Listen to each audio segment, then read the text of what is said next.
ऐ मसीहा नफस, ऐ महे दिल बरा, ऐ मसीहा नफस, ऐ महे दिल बरा, तख्त मेहदी के वारिस इमाम ज़मा, तख्त मेहदी के वारिस इमाम Zama.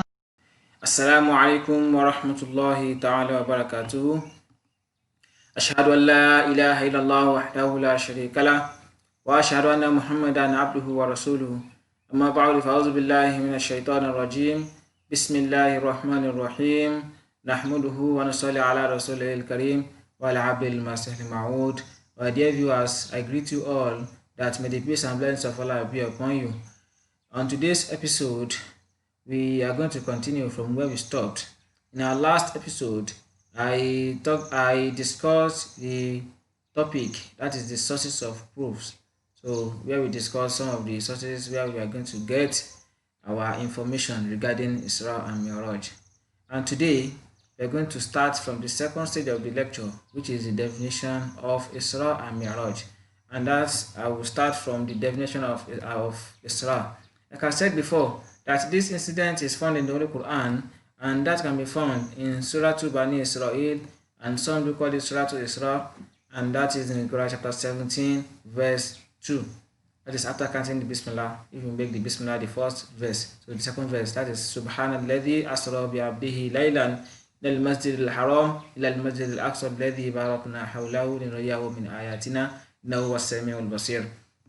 Meaning, glory be to him who carried the servant by night from the sacred mosque to the distant mosque, the environ of which we have blessed, that we might show him some of our signs. Surely he alone is the hearing, the seeing. Now the main word here, Subhanalladhi asra, it is from this asra that the word Isra is derived from. So Isra linguistically means the night journey. So when they say Isra, linguistically it means what? The night journey. So that is when you say al-Isra, putting al, that is the night journey. But the word Isra is from the verb asra, which also is derived from Sarah. So when they say Sarah bil layl, or Sarah layla. So when they say Sarah bil layl or Sarah layla, it means he journeyed or traveled by night or in the night. So when they use it in form of verb, so Sarah bil layl, he traveled in the night, or Sarah layla, he traveled in the night also. So when they put the word Sarah into the scale of af'ala and they say asra, so that is when they say asrahu or asra bihi, it means he made him journey or travel, or he transported him by night or in the night. So that is different when they say Sarah, he traveled, asra, he made him travel or he transported him in the night. So that is what the meaning of asra, or he carried him in the night. So the Quranic expression that Subhanalladhi asra bi abdihi laylan, it means that glory be to him who transported his servant by night. The night must be there, because in the meaning of Sarah or Isra, the night is hidden in this meaning. So according to some lexicologists, asra is used for the journey in the first part of the night, and Sarah for the last part of it. No matter what, it is still containing the journey of night. So according to others, the word asra is, that is the verb asra, is derived from saratun. Saratun, that is with tam or at the end, which means a wide tract of land. So if we believe, or if we choose this meaning, that is, if we say that Sarah is from Saratun, that is the wide tract of night, then we are going to say that asra bi abdihi, it's going to mean that who transported a servant over a wide tract of land. So these are possible meanings. That means the first meaning is he transport his servant in the night. Another meaning, when they say Sarot, from Sarotu, it means he transported a servant over a wide tract of land. So these meanings can be found in Lane, that is by William Edward Lane, also in Aqrab al-Mawarid and Mufradat by Imam Raghib. So these are the meanings of the word, that is Asra, and where Isra is derived from. Now, what is Isra?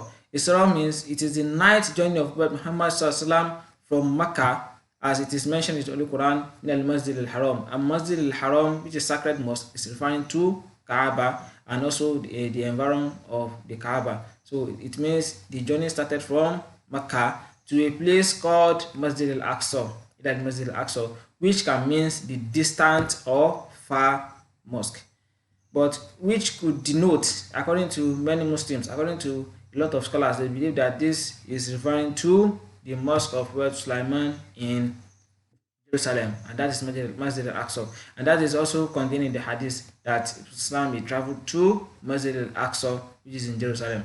So following is the account of Isra in famous narrations.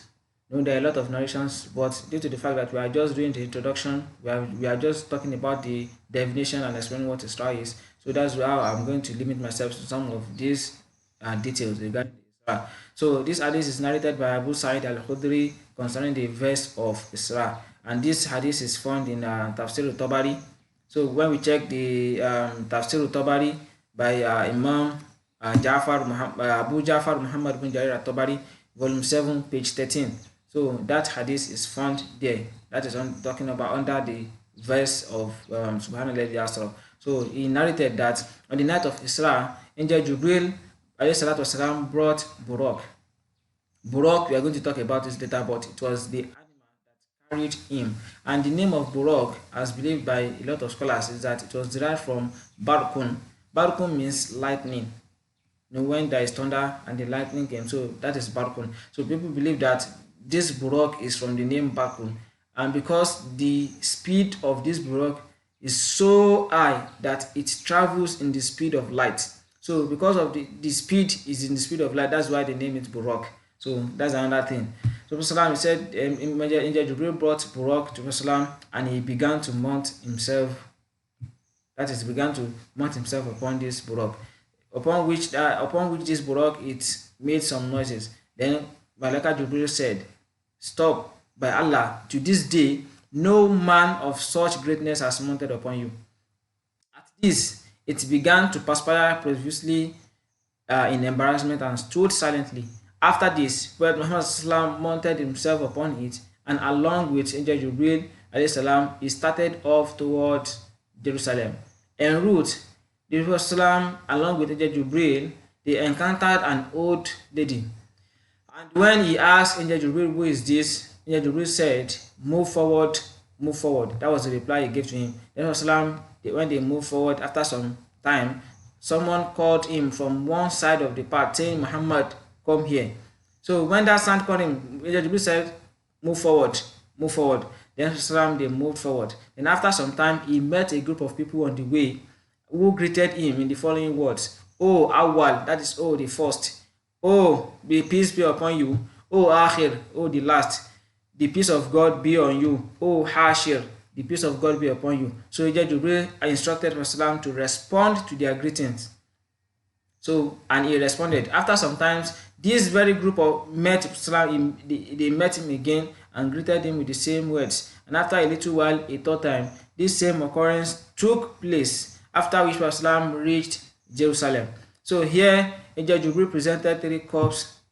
That is cups, container like cups which you used to drink water. He presented him to Islam. One of it contained water, the second one contained alcohol, and the third one contained milk. So Angel Jibril said that he should pick one. Then Islam he preferred and he chose the glass of milk and rejected the other 2. Angel Jibril said, "You have chosen that which is natural.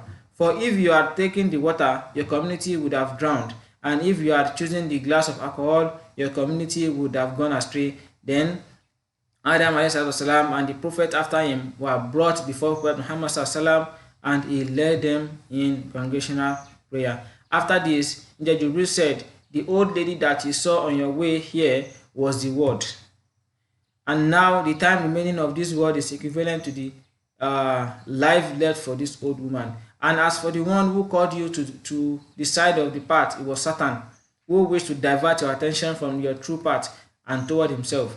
The group that met you in the end and gave you greeting of peace were Ibrahim والسلام, Hazrat Musa والسلام, Hazrat Isa والسلام, and the messengers of God. So after this, Islam he returned to Makkah. So this is a very comprehensive but summarized account of Isra according to this hadith I've quoted. So inshallah, we are going to analyze this hadith in the light of the Holy Quran, and that is regarding the Isra.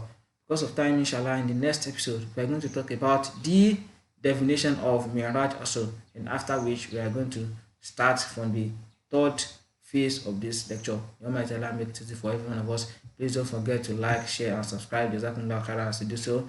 Assalamu alaikum wa rahmatullahi ta'ala wa barakatuh.